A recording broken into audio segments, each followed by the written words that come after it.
Well, hello. I'm thinking about changing my name to Lucky Chuck. I'll explain a few things when I get over here. I'll be back. First off, came out to camp today. I thought, well, beautiful day here. Very little wind, nice and sunny, in the 50s. Be a great day to just maybe take a ride on the bike and look around a little bit. Well, I get out here and batteries dead on the bike from sitting all winter. I've been coming out and starting it very not very often, but I come out every other week or so and I'll start it up and let it run, but evidently that wasn't enough. So, of course, I took the battery charger out of the truck last week for another little project, so I was able to borrow a charger and put it on there, so I'm waiting on it to charge. So I thought, well, since I can't ride, I'll just do a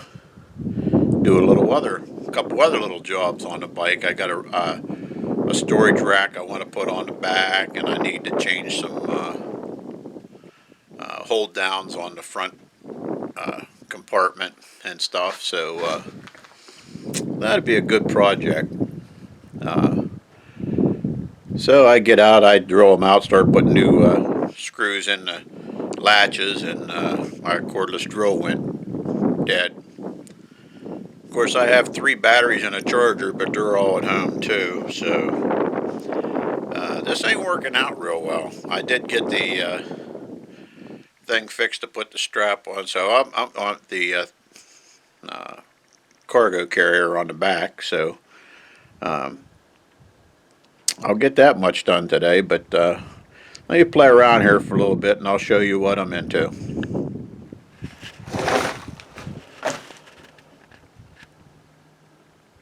First off, these little hold downs on the front cargo thing there broke. And of course, Polaris in their infinite wisdom want like $60 for 2 of these little plastic things. So I bought some online. Of course, coils don't line up and have to be re-drilled and stuff. And it's a little different type. But they do work. I got one installed anyway. So at least I won't have to worry about losing something on the road. And I got all the bolts back in the rear plate so I can put my carrier back on. I'll show you a picture of that once I get it back on and installed. I'm going to go ahead and drill that other side and see if I can't get that one on, and I'll get back to you.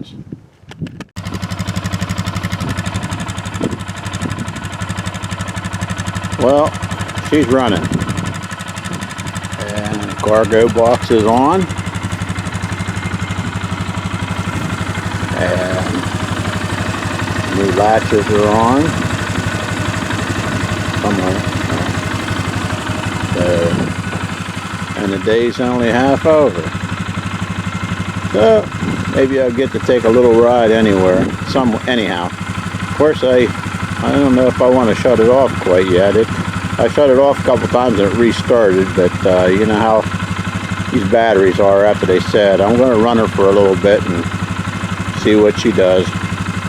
I'll see what we can find out on the trail.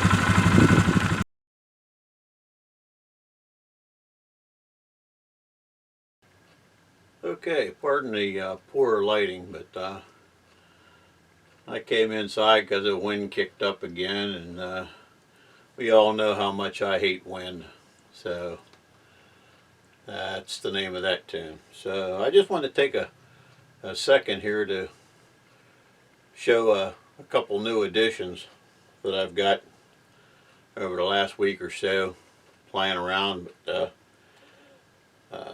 axes. I've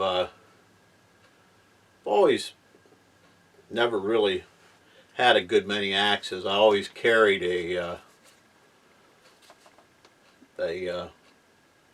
small Gerber which has sufficed mostly for what I needed, you know, around camp and stuff. But it's a little light, a little small. And I always wanted a like a Hudson Bay style axe, but they're always a little pricey. So I started looking around. I watched a video from Jamie over at Journey North, and he cut down a full-size axe and made one, and I really liked the idea. I thought, well, that would be pretty neat. So I rushed out to my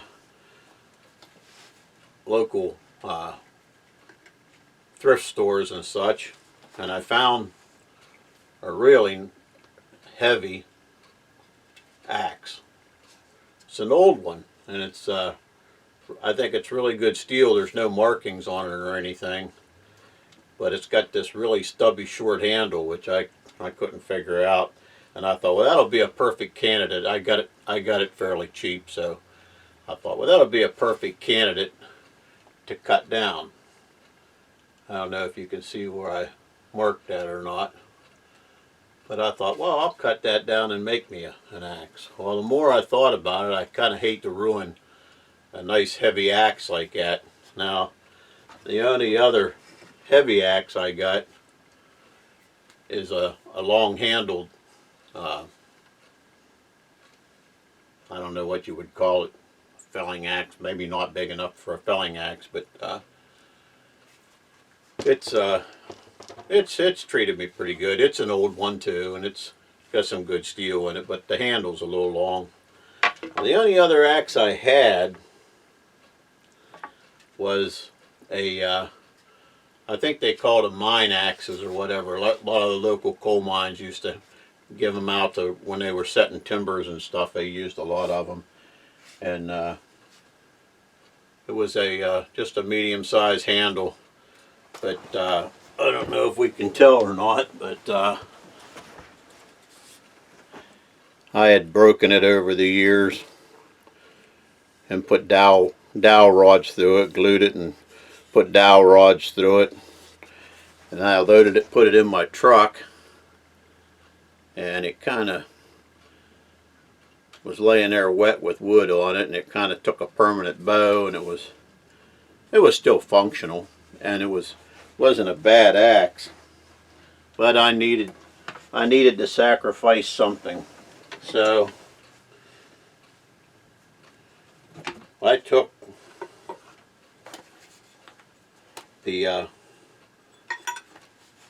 it and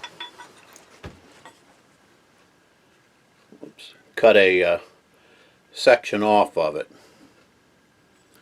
the lower section off, and beveled the back, and made a nice little mid-size axe, the short handle, kind of nice for around camp. I put a little leather thing on it with some bank line, and did a little burning on it and stuff. And made a what I think's a nice little handy axe for around camp. It's not so big that it's hard to carry, but it still has a little bit of heft to it. And I got to thinking, I got this chunk that I cut off, and I was thinking Jamie had made a like a pickaroo or thing for pulling logs out of the back of his truck, and I thought, well, maybe just mount that on that handle and sharpen it up and make me a little zombie slayer or something out of that, so it won't go to waste. Anyhow, so that's the axe situation. Basically, I came up with a what I think's a fairly nice little camp axe. I like it anyway, and after all, that's all that counts for me. And the other thing I wanted to bring up is Dominic Minischetti. I'm probably messing his name up, but It's a fantastic channel. He's always making something that that I really like. But anyhow, he was making an awl the other day, and made a sheath for it and everything, and it came out really nice. Well, he made a couple of them, so he decided to have a little giveaway, and lo and behold, I won it. And you know, you see these things on these people's channels when they make them, and you think, well, that's really nice. You know, that it's a really handy tool, and it looked like it came out really nice, but until you get it in your hands, you really have no idea of how nice and what kind of work he does, what good work he does. This thing is just amazing. You know, it's and I haven't used it yet, of course, but well, you talk about a nice addition to your pack. It's light, don't take up much room, and if you need to repair something in the field, a piece of leather or something, or something, it's handy. But I'll try to get a better look at it. I probably won't do it justice here either, but I'm not exactly sure what kind of wood, but the sheath, he wet formed a sheath on it, stitched it up really nice stitching on it and stuff, really nice welded. And I can never find the camera, but made a really nice awl, super nice handle. I'm really impressed with it. It's really nice. I wanted to thank him for that. Yeah, nice piece of kit and beautiful work. So I'll leave his channel in the description of the video. I've mentioned him before on here, but like I say, until you actually hold a piece of some of these guys' work in your hands, and that goes for a lot of the guys. I mean, you know, that make the ferro rod handles and such, and they look good. They look good in the videos and stuff, but when you actually get them in your hand, you realize what kind of work, craftsmanship goes into them. So really nice. So check him out. You get a chance, go over and check his channel out and see what he's making this week. It's hard to tell. He's always up to something. He had some really nice wax canvas flint and steel kits and stuff, and really nice. So check him out.